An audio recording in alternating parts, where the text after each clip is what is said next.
ವೀಕ್ಷಕರೇ, ನೀವು ಅಪ್ಲೋಡ್ ಮಾಡಿದಂಥ ವಿಡಿಯೋ ಪರ್ಫಾರ್ಮೆನ್ಸ್ ಹೇಗಿದೆ? ಯೂಟ್ಯೂಬ್ ನಿಮಗೆ ಸಪೋರ್ಟ್ ಮಾಡ್ತಾ ಇದೆಯಾ ಇಲ್ವಾ? ಆ ಪರ್ಫಾರ್ಮೆನ್ಸ್ ಇಂದ ನೀವೇನಾದ್ರೂ ತಿಳ್ಕೊಂಡು ವಿಡಿಯೋನ ಹೇಗೆ ಮಾಡಬೇಕು, ಯಾವ ರೀತಿ ಮಾಡಬೇಕು ಅಂತಕ್ಕಂಥದ್ದು ನಿಮ್ಗೆ ಗೊತ್ತಾಗುತ್ತಾ? ಒಂದು ವೇಳೆ ನಿಮ್ಗೆ ಈ ವಿಚಾರ ಗೊತ್ತಿಲ್ಲ ಅಂತ ಹೇಳಿದ್ರೆ ನಾನು ಇವತ್ತಿನ ವಿಡಿಯೋದಲ್ಲಿ ಕಂಪ್ಲೀಟ್ ನಿಮ್ಗೆ ಹೇಳ್ಕೊಡ್ತೀನಿ. ವಿಡಿಯೋ ಪರ್ಫಾರ್ಮೆನ್ಸ್ ನೋಡ್ಕೊಂಡು ಯೂಟ್ಯೂಬ್ ಸಪೋರ್ಟ್ ಮಾಡ್ತಾ ಇದೆಯಾ ಇಲ್ವಾ, ನಿಮ್ಮ ವಿಡಿಯೋಗಳು ಮುಂದಕ್ಕೆ ವೈರಲ್ ಆಗ್ಲಿಕ್ಕೆ ಸಾಧ್ಯ ಇದೆಯಾ, ಈ ಎಲ್ಲವನ್ನ ಈ ವಿಡಿಯೋದಲ್ಲಿ ನಿಮ್ಗೆ ತೋರಿಸ್ಕೊಡ್ತೀನಿ ವಿತ್ ಲೈವ್.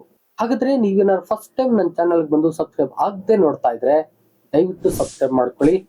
ನಾನು ಯೂಟ್ಯೂಬ್ಗೆ ಸಂಬಂಧಪಟ್ಟಂತ ಕಂಪ್ಲೀಟ್ ವಿಚಾರವನ್ನ ಈ ಚಾನಲ್ ನಲ್ಲಿ ನಿಮಗೆ ಕೊಡಕ್ ಹೋಗ್ತಾ ಇದ್ದೀನಿ ವಿಡಿಯೋಗಳ ಮೂಲಕ.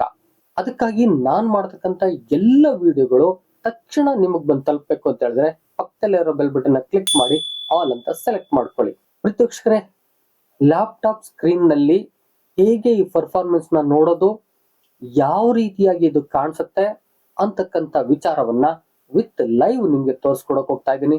ಬನ್ನಿ ಲ್ಯಾಪ್ಟಾಪ್ ಸ್ಕ್ರೀನ್ಗೆ ಹೋಗೋಣ. ನಿಮ್ಗೆ ಏನಾದ್ರು ಮೊಬೈಲ್ ಸ್ಕ್ರೀನ್ ಅಲ್ಲಿ ಇದನ್ನ ತೋರಿಸ್ಕೊಡಿ ಅನ್ನೋದಿದ್ರೆ ಕಾಮೆಂಟ್ ಬಾಕ್ಸ್ ಅಲ್ಲಿ ಬಂದು ಒಂದು ಕಾಮೆಂಟ್ ಮಾಡಿ, ಮೊಬೈಲ್ ಸ್ಕ್ರೀನ್ ನಲ್ಲಿ ಇದನ್ನ ತೋರಿಸ್ಕೊಡಿ ಅಂತೇಳಿ. ನಾನು ಮೊಬೈಲ್ ಸ್ಕ್ರೀನ್ ಅಲ್ಲೂ ಕೂಡ ಹೇಗ್ ಶೋ ಆಗುತ್ತೆ, ಹೇಗ್ ನೋಡ್ಬೇಕು ಅಂತಕ್ಕಂಥದ್ದನ್ನ ಮತ್ತೊಂದು ವಿಡಿಯೋ ಮಾಡಿ ಹೇಳ್ಕೊಡ್ತೇನೆ. ನೀವು ನಿಮ್ಮ ಯೂಟ್ಯೂಬ್ ಚಾನೆಲ್ಗೆ ಯಾವ ಒಂದು ಜಿಮೇಲ್ ಅನ್ನ ಕೊಟ್ಟಿದ್ದೀರೋ ಆ ಜಿಮೇಲ್ ಅಲ್ಲಿ ನೀವು ಯೂಟ್ಯೂಬ್ ಅನ್ನ ಲಾಗಿನ್ ಆಗಿರ್ಬೇಕು. ನೀಟಾಗಿ ನೋಡ್ಕೊಳ್ಳಿ. ನಿಮ್ಗೆ ಈ ಪ್ರೊಫೈಲ್ ಹತ್ರ ಕಾಣಿಸ್ತಾ ಇರುತ್ತೆ, ಅದು ಚೆಕ್ ಮಾಡ್ಕೊಳ್ಳಿ. ಆ ನಂತರದಲ್ಲಿ ಈ ಬಲಗಡೆ ಇರ್ತಕ್ಕಂಥ ಪ್ರೊಫೈಲ್ ಮೇಲೆ ಕ್ಲಿಕ್ ಮಾಡಿ, ಇಲ್ಲಿ ಕೆಳಗಡೆ ಬಂದ್ರೆ ನಿಮ್ಗೆ ಯೂಟ್ಯೂಬ್ ಸ್ಟುಡಿಯೋ ಅಂತಿದೆಯಲ್ಲ, ಇದನ್ನ ಕ್ಲಿಕ್ ಮಾಡ್ಕೊಳ್ಳಿ. ಈಗ ನಿಮ್ಮ ಡಾಸ್ ಬೋರ್ಡ್ ಈ ರೀತಿ ಕಾಣಿಸುತ್ತೆ. ಇಲ್ಲಿ ನೀವು ವಿಡಿಯೋ ಪರ್ಫಾರ್ಮೆನ್ಸ್ ನ ನೋಡ್ಬೋದು, ಯಾವ ತರ ನನ್ನ ವಿಡಿಯೋ ಓಡ್ತಾ ಇದೆ ಅಥವಾ ವ್ಯೂವರ್ಸ್ ಬರ್ತಾ ಇದ್ದಾರೆ, ಚಾನಲ್ ಎಂಗೇಜ್ ಇದೆಯಾ, ಇದನ್ನ ನೀವು ನೋಡ್ಕೊಳ್ತಾ ಹೋಗ್ಬೋದು. ಬನ್ನಿ, ಈಗ ಡಾಸ್ ಬೋರ್ಡ್ ಅಲ್ಲಿ ಇದೆ. ಕಂಟೆಂಟ್ ಗೇನು ಹೋಗ್ಬೇಡಿ, ಕಂಟೆಂಟ್ ಹೋದ್ರೆ ಇದು ಬೇರೆ ತರ ಶೋ ಆಗುತ್ತೆ. ಡಾಸ್ ಬೋರ್ಡ್ ಅಲ್ಲೇ ಇರಿ, ನಿಮ್ಗೆ ಹೇಳ್ಕೊಡ್ತಾ ಹೋಗ್ತೀನಿ. ನೋಡಿ, ಚಾನಲ್ ಡಾಸ್ ಬೋರ್ಡ್ ಅಂತ ತೋರಿಸ್ತಾ ಇದೆ. ಲೇಟೆಸ್ಟ್ ವಿಡಿಯೋ ಪರ್ಫಾರ್ಮೆನ್ಸ್ ಅಂತ ತೋರಿಸ್ತಾ ಇದೆ. ಅಂದ್ರೆ ನೀವು ಲಾಸ್ಟ್ ಅಲ್ಲಿ ಯಾವ ವಿಡಿಯೋನ ಅಪ್ಲೋಡ್ ಮಾಡಿರ್ತಾರೆ ಅದನ್ನ ಇಲ್ಲಿ ಶೋ ಮಾಡ್ತಾ ಹೋಗುತ್ತೆ. ಹಾಗೆ ಕೆಳಗಡೆ ಬಂದ್ರೆ ಇಲ್ಲಿ ಎಷ್ಟು ದಿನ ಅಂತ ತೋರಿಸ್ತಾ ಇದೆ. ಫಸ್ಟ್ 4 days 2 hours ಅಂತ ತೋರಿಸ್ತಾ ಇದೆಯಲ್ಲ, ನೋಡಿ ಈ ಒಂದು 4 days 2 hours ಅಲ್ಲಿ ಇದ್ರ ಪರ್ಫಾರ್ಮೆನ್ಸ್ ಹೇಗಿದೆ ಅಂತ ಇಲ್ಲಿ ತೋರಿಸ್ತಾ ಹೋಗುತ್ತೆ. ಫಸ್ಟ್ ಏನು, ರ್ಯಾಂಕಿಂಗ್ ಬೈ ವ್ಯೂವರ್ಸ್ ಅಂತ ಹೇಳ್ತಿದೆ. 10 out of 6 ಇದೆ, ಅಂದ್ರೆ 50% ಗಿಂತ ಜಾಸ್ತಿ ರ್ಯಾಂಕಿಂಗು ಇದರಲ್ಲಿದೆ. ನೆಕ್ಸ್ಟ್ ವ್ಯೂಸ್ 18 ಇದೆ, ಅದು ಕೂಡ ಮುಂದಕ್ಕೆ ತೋರಿಸ್ತಾ ಇದೆ. ಟಿಪಿಕಲ್ ಆಗಿದೆ ಅಂತಕ್ಕಂಥದ್ದನ್ನು ಕೂಡ ತೋರಿಸ್ತಾ ಇದೆ, ಅಂದ್ರೆ ನೋಡ್ತಾ ಇದ್ದಾರೆ ಅಂತಕ್ಕಂಥದ್ದು. Next impression click through rate, ಇದು ಕೂಡ ಬಹಳ ಇಂಪಾರ್ಟೆಂಟ್ ಆಗುತ್ತೆ. ನೀವು ವಿಡಿಯೋ ಅಪ್ಲೋಡ್ ಮಾಡಿದಂತ ಏನು 24 hours 48 hours ಇರುತ್ತೋ ಅದರಲ್ಲಿ ಈ ಒಂದು ಕ್ಲಿಕ್ ಥ್ರೂ ರೇಟ್ ಎಷ್ಟಿರುತ್ತೋ ಇದ್ರ ಮೇಲೆ ಯೂಟ್ಯೂಬ್ ಅಳತೆ ಮಾಡ್ತಾ ಹೋಗುತ್ತೆ. ನಿಮ್ಮ ವಿಡಿಯೋ ಅಪ್ಲೋಡ್ ಮಾಡಿದ ತಕ್ಷಣದಲ್ಲಿ ಜನ ನೋಡ್ತಾರ ನೋಡಲ್ವಾ, ಈ ವಿಡಿಯೋನ ಸಪೋರ್ಟ್ ಮಾಡ್ಬೇಕಾ ಮಾಡಬಾರ್ದಾ ಅಂತಕ್ಕಂಥದ್ದನ್ನ ಯೂಟ್ಯೂಬ್ ತೀರ್ಮಾನ ಮಾಡುತ್ತೆ. ಯೂಟ್ಯೂಬ್ ತೀರ್ಮಾನ ಮಾಡುತ್ತಾ ಅಂತ ಹೇಳಿದ್ರೆ, ಯೂಟ್ಯೂಬ್ ಅಲ್ಲಿ ನೀವು ಮಾಡಿದಂತ ಏನ್ ವಿಡಿಯೋಗಳು ಇರ್ತವೆ ಇವನ್ನ ಯಾರೋ ಒಬ್ರು ಕುಳಿತುಕೊಂಡು ಸದಾಕಾಲ ಅಬ್ಸರ್ವ್ ಮಾಡ್ತಾರ? ಇಲ್ಲ. ಈಗಂತೂ ದುನಿಯಾ ಬಂದಿದೆ. ಪ್ರತಿಯೊಂದು ಅಪ್ಡೇಟ್ ಅನ್ನ ಯೂಟ್ಯೂಬ್ಗೆ ಕೊಟ್ಟು ಬಿಡುತ್ತೆ. ಆಗ ಯೂಟ್ಯೂಬ್ ಇದನ್ನ ಸಪೋರ್ಟ್ ಮಾಡ್ಬೇಕಾ ಬೇಡವಾ ಅಂತ ನಿರ್ಧಾರ ಮಾಡಿ AI ಕೊಟ್ಟ ಮಾಹಿತಿ ಮೇಲೆ ಸಪೋರ್ಟ್ ಮಾಡೋದಿದ್ರೆ ಸಪೋರ್ಟ್ ಮಾಡುತ್ತೆ, ಬೇಡ ಅಂದ್ರೆ ಮಾಡೋದಿಲ್ಲ. ಇದ್ರ ಮೇಲೆ ಬಂದ್ರೆ great job, people on YouTube are choosing to watch this video more often than usual ಅಂತಿದೆ. ನೋಡಿ, ಈಗ ಇದೊಂದು ಗ್ರೇಟ್ ಜಾಬ್ ಅಂತೆ. ಜನರು ಈ ವಿಡಿಯೋನ ಯೂಸ್ವಲ್ ಗಿಂತ ಹೆಚ್ಚು ಹೆಚ್ಚು ನೋಡ್ತಾ ಇದ್ದಾರಂತೆ. ಅಂದ್ರೆ ಅರ್ಥ ಆಗ್ತಾ ಇದೆ, ಇಂಪ್ರೆಷನ್ ಕ್ಲಿಕ್ ಥ್ರೋ ರೇಟು ತುಂಬಾ ಚೆನ್ನಾಗಿದೆ, ಯೂಟ್ಯೂಬ್ ಸಪೋರ್ಟ್ ಮಾಡ್ಲಿಕ್ಕೆ ಸಾಧ್ಯ ಇದೆ ಅಂತಕ್ಕಂಥದ್ದು ಗೊತ್ತಾಯ್ತು. ನೆಕ್ಸ್ಟ್ ಆವರೇಜ್ ವ್ಯೂ ಡ್ಯೂರೇಷನ್ ಅಂತಕ್ಕಂಥದ್ದು, ಅಂದ್ರೆ ನಿಮ್ಮ ಒಂದು ವಿಡಿಯೋ ಎಷ್ಟು ನಿಮಿಷ ಇರುತ್ತೋ, ಎಷ್ಟು ಜನ ನೋಡಿರ್ತಾರೋ ಅದ್ರ ಮೇಲೆ ಆವರೇಜ್ ಅನ್ನ ಮಾಡಿ ಎಷ್ಟು ಪರ್ಸೆಂಟು ಅಥವಾ ಎಷ್ಟು ನಿಮಿಷ ಆಗುತ್ತೆ ಅಂತಕ್ಕಂಥ ಕೊಡ್ತಿದ್ದಾರೆ. ನೀವೇನಾದ್ರು 8 ನಿಮಿಷ 9 ನಿಮಿಷ ವಿಡಿಯೋ ಮಾಡಿದ್ರೆ ಅದರಲ್ಲಿ ಆವರೇಜ್ ಎಷ್ಟು ಜನ ಮತ್ತೆ ಎಷ್ಟೊತ್ತು ನೋಡಿದಾರೆ ಅದ್ರ ಮೇಲೆ ಇಲ್ಲಿ ನೋಡಿ 2:41 ಸೆಕೆಂಡ್ ಅಂತ ಕೊಡ್ತಾರೆ. ಅಂದ್ರೆ 2 ನಿಮಿಷ 41 ಸೆಕೆಂಡು ಈ ವಿಡಿಯೋನ ನೋಡ್ತಾ ಇದ್ದಾರೆ. ಈ ವಿಡಿಯೋ ಬಹುತೇಕವಾಗಿ 8 ನಿಮಿಷಕ್ಕಿಂತ ಹೆಚ್ಚಿದೆ. ಹಾಗಾದ್ರೆ 2 ನಿಮಿಷ 41 ಸೆಕೆಂಡ್ ನೋಡ್ತಿದ್ದಾರೆ ಅಂದ್ರೆ ತುಂಬಾ ಒಳ್ಳೇದೆ. ಹಾಗಾದ್ರೆ ಈ ವಿಡಿಯೋ ಪರ್ಫಾರ್ಮೆನ್ಸ್ ತುಂಬಾ ಚೆನ್ನಾಗಿದೆ ಅಂತಕ್ಕಂಥದ್ದನ್ನ ತಿಳ್ಕೊಳ್ಳೋದು ಹೇಗೆ? ಇದೊಂದು ಸಿಂಪಲ್ ವೇ. ಬನ್ನಿ ಈಗ ನಿಮಗೆ ತೋರಿಸ್ಕೊಡ್ತೀನಿ.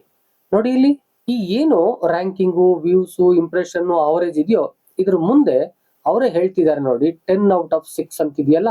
ಅಂದ್ರೆ ನೀವು ಅಪ್ಲೋಡ್ ಮಾಡಿದ ವಿಡಿಯೋಗಳಲ್ಲಿ 10 ಔಟ್ ಆಫ್ 6 ಅಂತ. ಇದು 10 ಅಂತ ಹೇಳಿದ್ರೆ ಅವ್ರು ಕೊಟ್ಟಿರೋ ಮಾನದಂಡ ಇದು. ಅದ್ರಲ್ಲಿ 6 ಅಂತ ಹೇಳಿದ್ರೆ ಒಂದು 60% ಅಂತ ಅನ್ಕೊಳ್ಳೋಣ ನಾವು. ಇದು ಒಂದಿದ್ರೆ ಇನ್ನೂ ಉತ್ತಮ. 10 ಔಟ್ ಆಫ್ 1 ಅಂದ್ರೆ ತುಂಬಾ ಚೆನ್ನಾಗಿ ನಿಮ್ಮ ವಿಡಿಯೋ ರ್ಯಾಂಕಿಂಗ್ ಆಗಿದೆ ಅಂತ ಅರ್ಥ. ಅದನ್ನೇ ಕಾಪಾಡ್ಕೊಳ್ಳೋದು ಬಹಳ ಉತ್ತಮ ಆಗುತ್ತೆ.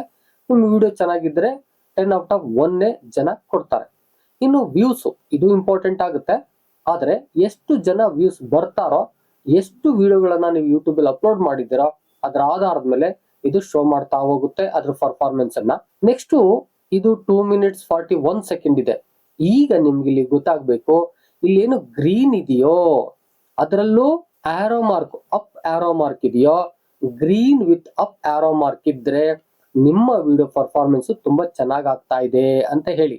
ಅಂದ್ರೆ ಇಂಪ್ರೆಷನ್, ಕ್ಲಿಕ್ ಥ್ರೋ ರೇಟ್ ಕೂಡ ಚೆನ್ನಾಗಿದೆ ಅಂತ ಹೇಳ್ತಾ ಇದ್ದಾರೆ. ಅವರೇಜ್ ವ್ಯೂ ಡ್ಯೂರೇಷನ್ ಕೂಡ ಚೆನ್ನಾಗಿದೆ ಅಂತ ಹೇಳ್ತಿದ್ದಾರೆ. ಮತ್ತೆ ವ್ಯೂಸ್ ಇಲ್ಲಿ ಅಪ್ ಆರೋ ಇಲ್ಲ, ಗ್ರೀನ್ ಇದೆ, ಟಿಕ್ ಮಾರ್ಕ್ ಇದೆ, ರೈಟ್ ಟಿಕ್ ಮಾರ್ಕ್ ಇದೆ. ಹಾಗಾದ್ರೆ ಇದು ಕೂಡ ಅಪ್ ಆರೋ ಮಾರ್ಕ್ ಇದ್ರೆ ಇದು ಕೂಡ ತುಂಬಾ ಚೆನ್ನಾಗಿದೆ. ಅಂದ್ರೆ ವ್ಯೂಸ್ ಕೂಡ ತುಂಬಾ ಚೆನ್ನಾಗಿ ಬರ್ತಾ ಇದೆ ಅಂತ ಅರ್ಥ. ಅಂದ್ರೆ ಈ 4 ಪಾಯಿಂಟ್ ಏನಿದೆಯೋ ಇದರಲ್ಲಿ ಈ 3 ಪಾಯಿಂಟ್ ಕೂಡ ಅಪ್ ಆರೋ ಗ್ರೀನ್ ಮಾರ್ಕ್ ಬಂದ್ರೆ ನಿಮ್ಮ ವಿಡಿಯೋ ಪರ್ಫಾರ್ಮೆನ್ಸ್ ಚೆನ್ನಾಗಿದೆ ಅಂತ ಹೇಳಿ. ಮತ್ತೆ 10 ಔಟ್ ಆಫ್ 1 ಇದ್ರೆ ತುಂಬಾ ಚೆನ್ನಾಗಿ ರ್ಯಾಂಕಿಂಗ್ ಇದೆ ನಿಮ್ಮ ವಿಡಿಯೋ ಅಂತ ಹೇಳಿ. ಆಗ ಯೂಟ್ಯೂಬ್ ಸಪೋರ್ಟ್ ಮಾಡ್ಲಿಕ್ಕೆ ಸಾಧ್ಯ ಇದೆ ಅಂತಕ್ಕಂಥದ್ದು. ಹಾಗಾದ್ರೆ ಯೂಟ್ಯೂಬ್ ಯಾವ ತರ ಸಪೋರ್ಟ್ ಮಾಡುತ್ತೆ ಅಂತಕ್ಕಂಥ ಮಾಹಿತಿಯನ್ನು ತಿಳ್ಕೋಬೇಕು ಅಂತ ಹೇಳಿದ್ರೆ, ಯೂಟ್ಯೂಬ್ ಈ ರೀತಿಯಲ್ಲಿ ಪರ್ಫಾರ್ಮೆನ್ಸ್ ನ ನಿಮ್ಮ ಚಾನಲ್ ಎಲ್ಲಾ ವಿಡಿಯೋಗಳಿಗೆ ಮಾಡ್ತಾ ಇದೆ ಅಂತ ಹೇಳಿದ್ರೆ ವೈರಲ್ ಮಾಡುತ್ತೆ. ಅಂದ್ರೆ ಏನು ನಿಮ್ಮ ಸಬ್ಸ್ಕ್ರೈಬರ್ಸ್ ಇದ್ದಾರೋ ಅವರು ನೋಡೋದ್ಕಿಂತ ಹೆಚ್ಚಾಗಿ, ಮತ್ ಯಾರಾದ್ರೂ ಸರ್ಚ್ ಮಾಡಿ ನೋಡ್ತಾರಲ್ಲ ಅವ್ರಿಗಿಂತ ಹೆಚ್ಚಾಗಿ ವಿಡಿಯೋ ಪ್ರತಿಯೊಬ್ಬರಿಗೂ ಶೋ ಆಗ್ಬೇಕು. ಅದರಲ್ಲೂ ಕೂಡ ಜಿಯೋಗ್ರಫಿಕಲಿ ತೋರಿಸುತ್ತೆ. ನೀವೇನಾದ್ರೂ ನಿಮ್ಮ ಕಂಟೆಂಟ್ ಅನ್ನ ಯಾವ್ದೋ ಒಂದು ಲ್ಯಾಂಗ್ವೇಜ್ ರಿಲೇಟೆಡ್ ಮಾಡ್ತಿದ್ರೆ ಅದೇ ಜಿಯೋಗ್ರಫಿಕಲ್ಗೆ ಅದು ಸಪೋರ್ಟ್ ಮಾಡುತ್ತೆ. ಆ ಪ್ರದೇಶದಲ್ಲಿ ಅದು ಹೆಚ್ಚು ಹೆಚ್ಚು ನಿಮ್ಮ ವಿಡಿಯೋನ ಶೋ ಮಾಡುತ್ತೆ. ಯಾರೆಲ್ಲ ಯೂಟ್ಯೂಬ್ಗೆ ಬರ್ತಾ ಇರ್ತಾರೋ ಅವ್ರಿಗೆ ಆಟೋಮೆಟಿಕ್ ಶೋ ಆಗುವ ಮಾಡುತ್ತೆ. ಅವರೇ ಸರ್ಚ್ ಮಾಡಿ ನೋಡೋದು ಬೇರೆ, ಲಿಂಕ್ ಕಳ್ಸಿ ನೋಡೋದು ಬೇರೆ, ಸಬ್ಸ್ಕ್ರೈಬ್ ಆಗಿದ್ರೆ ನೋಡೋದು ಬೇರೆ, ನೋಟಿಫಿಕೇಶನ್ ಹೋದ್ಮೇಲೆ ನೋಡೋದು ಬೇರೆ. ಆದ್ರೆ ಆಟೋಮೆಟಿಕ್ ಆಗಿ ತುಂಬಾ ಜನಕ್ಕೆ ಅದು ಶೋ ಆಗುವ ಹಾಗೆ ಮಾಡುತ್ತೆ.